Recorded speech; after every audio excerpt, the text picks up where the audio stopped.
সাইয়েদনা সুলাইমানকে আল্লাহ মুআজিজা দিয়েছেন, পাখির ভাষা তিনি বুঝতেন। আপনি বুঝেন? আমি বুঝি। পৃথিবীর কেউ পাখির ভাষা বোঝে? কিন্তু সুলাইমান আলাইহিস সালামের কাছে কোনো পাখি আসলে উনি পাখির ভাষা বুঝতেন। চিল্লায় বলেন সুবহানাল্লাহ। উনি নিজেই একটা পাখি পালতেন, নাম হচ্ছে হুদহুদ পাখি। কি পাখি? জোরে বলেন, কি পাখি? এই পাখির চোখের পাওয়ার এত বেশি ছিল, 10,000 ফিট উপর থেকেও জামিনের দিকে না তাকালে জামিনের কত ফুট নিচে পানি আছে ওর চোখের পাওয়ার দিয়ে সেটা সে ধরে ফেলতো। আর সাইয়েদনা সুলাইমানের কাছে ইনফরমেশন পৌঁছে যেত। চিল্লায় বলেন সুবহানাল্লাহ।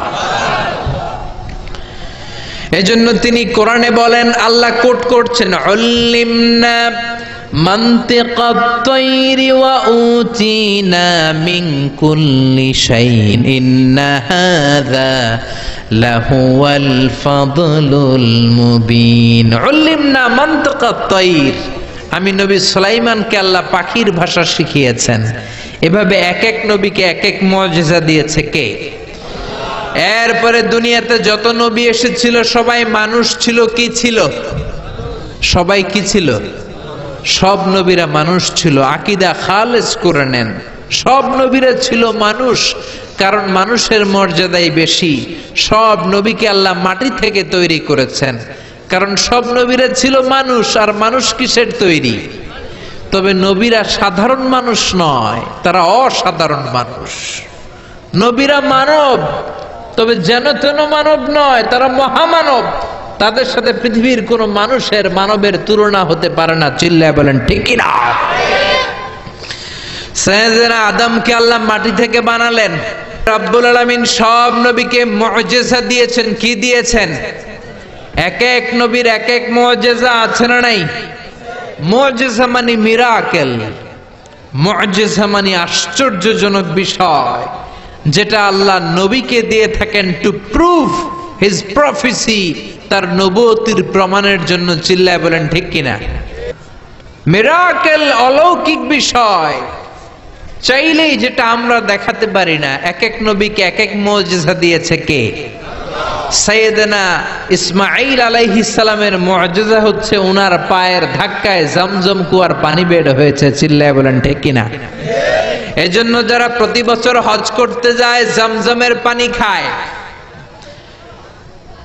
সাইয়েদনা ইব্রাহিম আলাইহিস সালামের স্ত্রী হাজারকে সাথে নিয়ে, দুধের বাচ্চা ইসমাইলকে সাথে নিয়ে কাবার পাশে তাদেরকে রেখে আসলেন, সাথে শুধু এক মশক পানি। বুখারীর বর্ণনা।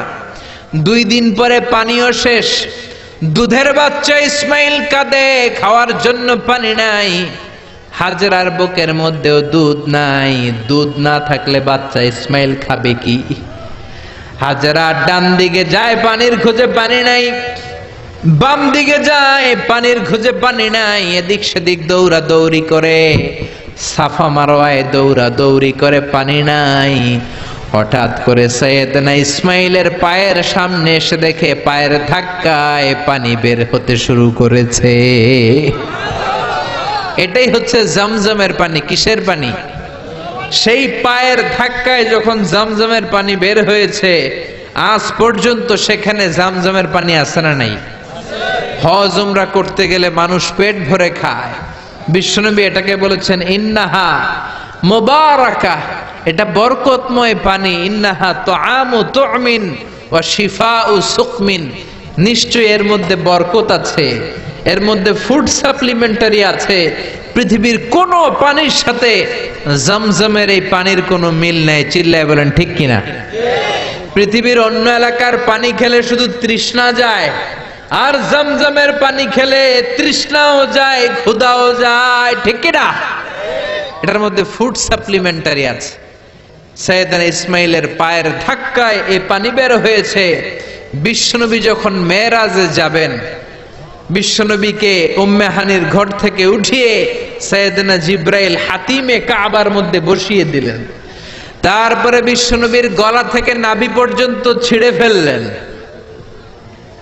গলা থেকে নাভি পর্যন্ত ছিঁড়ে ফেললেন, 2 ভাগ করলেন।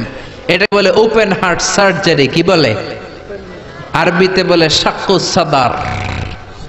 সিনা চাক করলেন, তারপরে বিশ্বনবীর কলিজাটাকে পেটের ভেতর থেকে বের করলেন, তারপরে এই পবিত্র জমজমের পানি দিয়ে কলিজাটাকে ধৌত করলেন। সুবহানাল্লাহ পড়েন। এই জমজমের পানির বরকত আছে না নাই? প্রতি বছর লক্ষ লক্ষ হাজী সাহেবান গ্যালেনে করে এই জমজমের পানি নিয়ে যায়, তারপরও 1 ইঞ্চিও কমতি হয় না। চিল্লায় পড়েন সুবহানাল্লাহ। প্রতি বছর লক্ষ লক্ষ হাজী সাহেবানরা আল্লাহর ঘর জিয়ারতে যায়। সৌদি ধর্ম মন্ত্রণালয়ের রিপোর্ট অনুযায়ী 2016 সালে হাজির সংখ্যা ছিল মোট 19 লাখ, ফরেন হাজি ছিল 15 লাখ, আর ন্যাশনাল মানে সৌদি হাজি ছিল 4 লাখ। মোট কয় লাখ? এই 19 লক্ষ লোক হজ করেছে 16 সালে। এবার 2017 সালে এটা 20 লক্ষ ছাড়িয়ে গিয়েছে। এই 20 লক্ষ হাজী সাহেব প্রতি বছর এভাবে হজ করছে। তারা যখন চলে এসেছে প্রত্যেকে 5 লিটার করে জামজামের গ্যালানের পানি নিয়ে এসেছে। প্রতিদিন 2 লক্ষ করে মানুষ উমরা করতে যায়, 5 লিটার করে গ্যালানকে গ্যালান পানি নিয়ে যায়। লক্ষ লক্ষ মানুষ কিয়ামত পর্যন্ত এই জামজামের পানি দূর দূরান্তে তাদের দেশে নিয়ে যাবে। কিয়ামত পর্যন্ত এত পানি পানের পরেও এই জামজামের কুয়ার পানি 1 ইঞ্চিও নিচের দিকে নামবে না। চিল্লায় বলেন আল্লাহু আকবার। কারণ এটা ছিল সাইয়েদনা ইসমাইলের মুজিজা। পায়ের ধাক্কায় জামজামের পানি দিয়েছে কে? আবার মক্কার কাফেররা বলতো মালি হাযার রাসূল ইয়াকুলু তুআমা ওয়া ইয়ামশি ফিল আসওয়াক। এই মুহাম্মাদের কি হয়েছে? বাজারে যায় কেন? মানুষের মতো খাবার খায় কেন? খাবেই তো, কারণ নবীরা তো মানুষ ছিলেন। কি ছিলেন? নবীরা পৃথিবীতে এসেছেন, জন্মগ্রহণ করেছেন, তাদের বিপদ হতো। নবীরা অসুস্থ হতেন নাকি হতেন না? নবীরা বিপদে পড়লে, আহত হলে তাদের গা বেয়ে টকটকে লাল রক্ত বেরোতো নাকি হতো না? নবীরা অসুস্থ হতেন, বিপদে পড়তেন, নবীরা বিয়ে করতেন, তাদের সন্তান হতো, নবীরা ইন্তেকাল করতেন। জোরে বলেন ঠিক কিনা? এ থেকে বোঝা যায় প্রত্যেকটা নবী মানুষ ছিলেন। কি ছিলেন? চিল্লায় বলেন কি ছিলেন? এরপরে সবগুলো নবী ছিলেন পুরুষ, নারী কোনো নবী নাই। আছে নাকি? জানা থাকলে আমার একটু জানান। নারী নবী আছে? হিজরা নবী আছে? সব নবী ছিল পুরুষ। সব নবী কি ছিল? চিল্লায় বলেন কি ছিল? এরপরে সব নবীরা তাদের কবরে জীবিত। আল আম্বিয়া ওয়া আহইয়া ফি কুবুরিহিম ইউরযাকুন। নবীদের লাশ পচবেও না, গলবেও না। ঠিক কিনা? মাটির জন্য আল্লাহ তাআলা নবীদের লাশ পচানো, গলানো, খাওয়াকে হারাম করে দিয়েছে। বিশ্বনবী বলেন ইন্নাল্লাহা হাররামা আলাল আরদি আন তাকুলা আজসাদাল আম্বিয়া রাব্বুল আলামিন। মাটির জন্য নবীদের লাশ খাওয়া, নবীদের লাশকে পচানো হারাম করে দিয়েছেন। কোন ঠিক কিনা? নবীরা কবরের মধ্যে নামাজ পড়ে, নবীদেরকে কবরের মধ্যে রিজিক দেয় কে? এরপরে দুনিয়ার সব নবীরা ছিল রাইল গানাম, রাখাল। লক্ষাধিক নবী, যত নবী পৃথিবীতে এসেছে সবাই রাখাল ছিল। কি ছিল? এমন কোন নবী নাই যারা রাখালগিরি করে নাই। এজন্য বিশ্বনবী বলেছেন মা মিন নাবিয়িন ইল্লা রাআল গানাম। এই পৃথিবীতে যত নবী এসেছে সবাই রাখালগিরি করেছে। সাহাবারা বললেন ইয়া রাসূলুল্লাহ, আপনিও রাখাল ছিলেন নাকি? আপনিও ছাগল চড়িয়েছেন নাকি? আপনিও বকরির রাখাল ছিলেন নাকি? বিশ্বনবী বললেন হা হা বালা, আমিও ছিলাম। আমিও মক্কার জমিনে কুরাইশদের ছাগল চড়ানোর বিনিময়ে কিছু পয়সা পেতাম, আর অল্প কিছু পয়সার বিনিময়ে ছাগল চড়িয়ে দিতাম। সুবহানাল্লাহ। দেখেন, চিন্তা করার বিষয়, এত শ্রেষ্ঠ মানুষ কিন্তু তারা ছাগল চড়িয়েছেন। কেন চড়িয়েছেন? এর কারণ ছাগল হলো পৃথিবীর সবচাইতে টেরা প্রাণী। কি প্রাণী? আপনি ডানে টান দিবেন ও যাবে বায়ে, আপনি বায়ে টান দিবেন ও যাবে ডানে। জোরে বলেন ঠিক কিনা? আপনারা ছাগল চড়ান নাই? তিতাস এলাকায় ছাগল একটু কম মনে হয়, আছে না নাই? ছাগল চড়াইছেন? ছাগলের রশি ধরে টান দিলে সামনে আসে, কি করে? পাশে যায়, খামি মারে, খামি মেরা থাকে। সারাদিন আপনি ব্যস্ত থাকেন, সারা সপ্তাহ ব্যস্ত থাকেন, শুক্রবার একটু সময় পাইছেন, ভাবলেন আমিও পুকুরে গোসল করে ছাগলটারও গোসল করাই। রশিদ ধরে টান দিবেন, ওর বাপের কিরা, ও সামনে যাবেন, ও পিছনের দিকে খামি মারবে। জোরে বলেন ঠিক কিনা? আল্লাহ বুঝাতে চাইলেন ছাগল পৃথিবীর সবচাইতে টেরা প্রাণী, এই ছাগলের রাখালগিরি করো, কিছুদিন পরে মানুষের রাখালগিরি করতে হবে। চিল্লায় বলেন ঠিক কিনা? এজন্য ছাগল চড়ালেন। সব নবীরা ছাগল চড়িয়েছেন, যত বড় নবী হোক সবাই ছাগল চড়িয়েছেন। সাইয়েদনা মুসা আলাইহিস সালাম ছিল নবীদের মধ্যে সবচাইতে মেজাজওয়ালা নবী, উনিও ছাগল চড়িয়েছেন। সুবহানাল্লাহ। উনি এত মেজাজওয়ালা ছিলেন, অন্যায় দেখলেই থাপ্পড় আছে না নাই? এক থাপ্পড় মেরে ফেরাউনের বাবুর্চিকে দুনিয়া থেকে বিদায় করে দিয়েছে। সবাই বললো এটা ফেরাউনের বাবুর্চি, দৌড় দাও। সাইয়েদনা মুসা বাঁচার জন্য দিলেন দৌড়। দৌড়াতে দৌড়াতে মিশর ছেড়ে সৌদি বর্ডারে ঢুকে গেছে। ওইটা আবার আরেক নবীর বাউন্ডারি, শুআইব আলাইহিস সালামের বাউন্ডারি। শুআইব আলাইহিস সালামের দুই মেয়েকে সাহায্য করলেন, কুয়া থেকে পানি তুলে দিলেন। মেয়েরা বলল চলেন, আমাদের বাড়িতে চলেন। সাইয়েদনা মুসা ভাবলেন নতুন এলাকায় এসেছি, কাউকে চিনি না, ওদের বাড়িতে যাই। যাওয়ার পরে সাইয়েদনা শুআইব আলাইহিস সালাম মুসা আলাইহিস সালামের চেহারার দিকে তাকালেন। এট এ গ্ল্যান্সে ও মিয়া, পুলিশ পুলিশ চিনে, চোর চোর চিনে, আর নবী নবী চিনে। যেরকম ঠিক কিনা? শুআইব আলাইহিস সালাম নিজে নবী, মুসা আলাইহিস সালামের চেহারার নূর দেখেই উনি বুঝে ফেললেন এটা ভাবি নবী, মানে ভবিষ্যতের নবী হতে যাচ্ছে। চিল্লায় বলেন আল্লাহু আকবার। শুআইব আলাইহিস সালাম প্ল্যান করে ফেললেন। দেখেন এক একজন নবী কি ভিশনারি ছিলেন। ওনার মেয়ের বয়স সফুরা, বয়স 8 বছর। ভাবলেন এই ছেলেটারে যদি 10 বছর কাজে খাটানো যায়, আমার মেয়ের বয়স এখন 8, 10 বছর পরে বয়স কত হবে? 18। বিয়ে দেওয়ার উপযুক্ত বয়স। যেরকম ঠিক কিনা? জামাই নবী পাওয়া যাবে। কি নবী? সুবহানাল্লাহ কইবেন না? শুআইব আলাইহিস সালাম বললেন থাকো, ছাগল চড়াও, আগামীকাল থেকে তোমার কাজ কি? কাজ? আমার ছাগলগুলোরে চড়াও। যেই নবী রাগের চোটে মানুষের থাপ্পড় মেরে মেরে ফেলে, ওই নবীর দিছে ছাগল চড়াইতে। কি চড়াইতে? সাইয়েদনা মুসা আলাইহিস সালাম প্রথম দিন ডিউটি করতে গেলেন মরুভূমিতে। যে দেখে অনেক ছাগল খালি ভ্যা ভ্যা করে। কি করে? ডান দিকে ধরলে বাম দিকে দৌড় দেয়, বাম দিকে গেলে ডানে দৌড় দেয়। এত বড় শক্তিশালী নবীরে নাস্তানাবুদ করে ছেড়ে দেয় ছাগলগুলো। ঘামতে ঘামতে মুসা আলাইহিস সালাম শেষ। ডিউটি শুরু হলো, বছরের পর বছর যায়, নবী মুসার রাগও কমে না, ছাগল চড়ানো বন্ধ হয় না। আল্লাহর প্ল্যান, 10 বছর মুসা আলাইহিস সালামকে ছাগল চড়ানোর রাখালগিরির দায়িত্ব দিলাম, যাতে মেজাজটা ঠান্ডা হয়। কারণ ফেরাউনের মেজাজ নরম না গরম?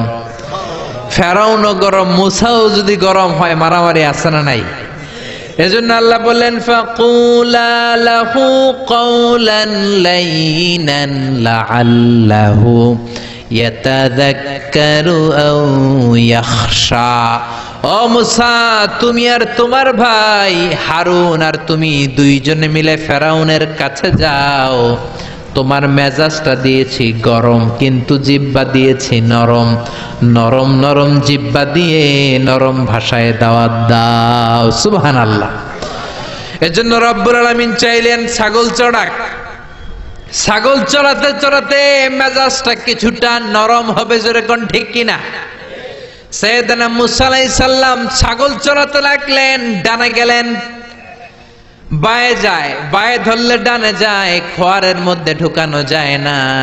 ওনার একটা লাঠি ছিল, ওই লাঠি দিয়ে পিটাইতে শুরু করলেন। পিটাইয়া ছাগলগুলারে আধা মারা করে ফেলতেন উনি। এত মেজাজ ছিল, কিন্তু মেজাজ নরম হয় না। পিটাতে পিটাতে, ছাগল চড়াতে চড়াতে 10 বছরের ব্যবধানে মেজাজ কিছুটা নরম হয়ে গেল। সর্বশেষ দিন তিনি ডিউটি করতে গেলেন। সব ছাগলগুলোরে খোয়ারে ভরলেন, একটারে ছাড়াইটা দিছে দৌড়। ছাগলও দৌড়, নবীও দৌড়। ছাগল দৌড়ায়, নবী মুসাও দৌড়ায়। দৌড়াতে দৌড়াতে উনার মেজাজ গরম। সাইয়েদনা মুসা আলাইহিস সালাম ভাবলেন আজকে মেজাজ গরম করা যাবে না, কারণ নরম করলে আমার ডিউটি শেষ। সুবহানাল্লাহ, এই ভেজাইলা কাম থেকে মুক্তি পাবো। সাইয়েদনা মুসা দৌড়ালেন, ঘামতে ঘামতে ক্লান্ত শ্রান্ত পরিশ্রান্ত ছাগলের পেছনে দৌড়ায়।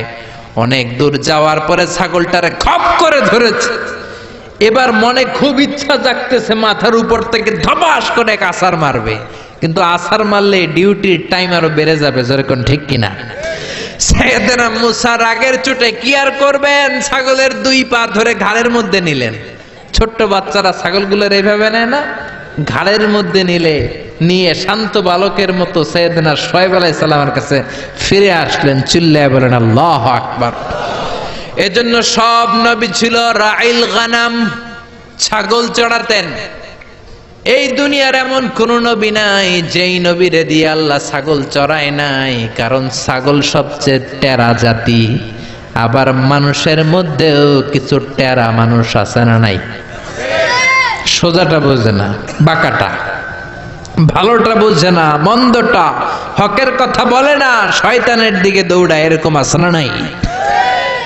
এজন্য আল্লাহ চাইলেন ছাগলকে আগে মানুষ করো, ছাগলগুলোরে ভালো করো, তখন মানুষগুলোকে ভালোভাবে মানুষ করতে পারবে। কোন ঠিক কিনা?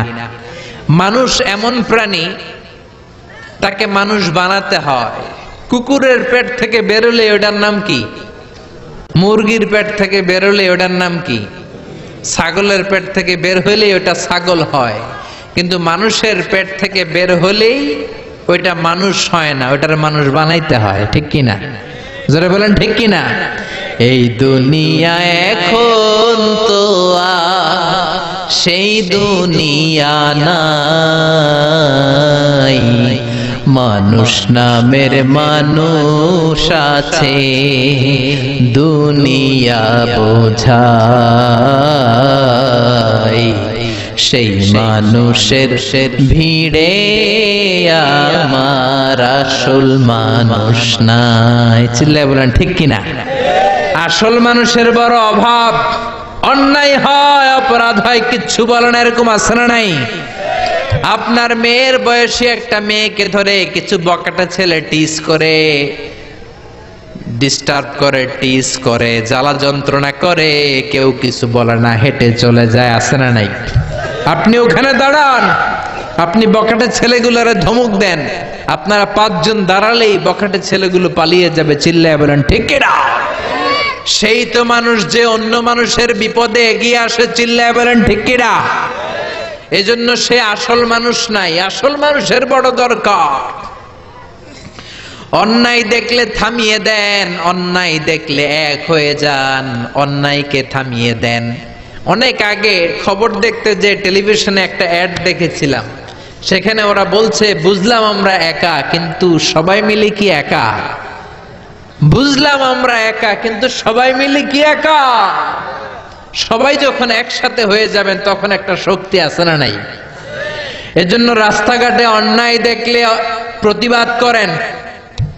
কোন মেয়েকে যদি টিজ করে সেখানে দাঁড়ান, 10 জন যে বাঘের বাচ্চার মতো এই জায়গায় দাঁড়িয়ে যান, বখাটেগুলো চলে যাবে। কোন ঠিক কিনা? মেয়েদের স্কুলের সামনে ছেলেগুলো ডিস্টার্ব করে, ওখানে যে দাঁড়ান। বাসের মধ্যে অন্যায় হয় সেখানে দাঁড়ান, এলাকার মধ্যে অন্যায় হয় সেখানে যে দাঁড়ান। 10 জন যদি দাঁড়িয়ে যান, অন্যায় করার সাহস কেউ পাবে না। ঠিক কিনা? এটাই ছিল নবীদের কাজ, অন্যায়কে থামিয়ে দেয়া। সব নবীরা যখন হকের দাওয়াত দিতে এসেছে, তাদের উপর আযাব আর গজব নেমে এসেছে। জোরে বলেন ঠিক কিনা? ওয়ালাকাদ বা'আসনা ফি কুল্লি উম্মাতির রাসূলান আন ইবুদুল্লাহা ওয়াজতানিবুত তাগুত। রব্বুল আলামিন বলেন ওয়ালাকাদ বা'আসনা ফি কুল্লি উম্মাতিন রাসূলা, সব জাতির কাছে যখন নবী পাঠিয়েছি, আমি তাদেরকে বলেছি আনি আবুদুল্লাহ, আমার ইবাদত করো আর তাগুতের বিরোধিতা করো। তাগুতের বিরোধিতা করতে হবে, অন্যায়ের বিরোধিতা করতে হবে, কোন ঠিক কিনা? এটা সব নবীদের দাওয়াতি পয়গাম। অন্যায় যেখানে, নবীরা সেখানে শক্ত এবং বলিষ্ঠ কণ্ঠস্বর নিয়ে দাঁড়িয়েছে। তাগুত হচ্ছে তারা কোরআনের বিরোধিতা করে যারা, তাগুত হলো তারা ইসলামের বিপক্ষে থাকে যারা, তাগুত হচ্ছে তারা কোরআনকে পছন্দ করে না যারা, ইসলামের বিপক্ষে যারা। জোরে বলেন ঠিক কিনা? নবীরা যতক্ষণ সুন্দর সুন্দর কথা বলেছেন, ভালো আচরণের কথা বলেছেন, তাদের কোনো সমস্যা হয় নাই। নবীরা যখনই তাগুতের বিরুদ্ধে বলেছেন, অন্যায়ের বিরুদ্ধে বলেছেন, রাষ্ট্রীয় শক্তির বিরুদ্ধে কথা বলেছেন, তখনই নবীদের উপর আযাব আর গজব চেপে বসেছে। চিল্লায় বলেন ঠিক কিনা? এটা ছিল সব নবীদের উপর কমন। এমন কোন নবী নাই যেই নবীর উপর জুলুম আসে নাই, এমন কোন নবী নাই যেই নবীর উপর অত্যাচার আসে নাই। এটা ছিল নবীদের মধ্য থেকে সকল নবীদের কমন যেই 10টা বিষয়, তার সর্বশেষ বিষয় হচ্ছে আল মুআদাত। নবীদের বিরোধিতা হয়েছে। কোন নবীরে আহলান সাহলান বলে কেউ রিসিভ করে নাই, নবীর জন্য রেড কার্পেট রিসিপশন দেয় নাই, নবীরে লাল গালিচা সংবর্ধনা দেয় নাই, বরং নবীর বিরোধিতা করেছে এমন এক শ্রেণীর লোক সমাজে আছে না নাই? এজন্য নবীদের জীবনী থেকে আমাদের প্রথম শিক্ষা হলো নবীরা আমাদের মডেল। নবীরা আমাদের কি? চিল্লায় বলেন আমাদের মডেল কারা? নবীরা। চিল্লায় বলেন আমাদের মডেল কারা? নবীরা আমাদের মডেল। তাদের জীবনী থেকে আমাদের শিক্ষা নিতে হবে। আল্লাহ বললেন ফাসবির কামা সাবারা উলুল আজমি মিনার রসুল। ও দুনিয়ার মানুষেরা শোনো, উলুল আজমি মিনার রসুল ছিলেন 5 জন নবী। জোরে বলেন কয়জন নবী? তারা যেমনি সবর ধারণ করেছে, তোমরাও তেমনি সবর ধারণ করো। এই পৃথিবীতে পরীক্ষা না দিয়ে কোন নবী সফল হয় নাই।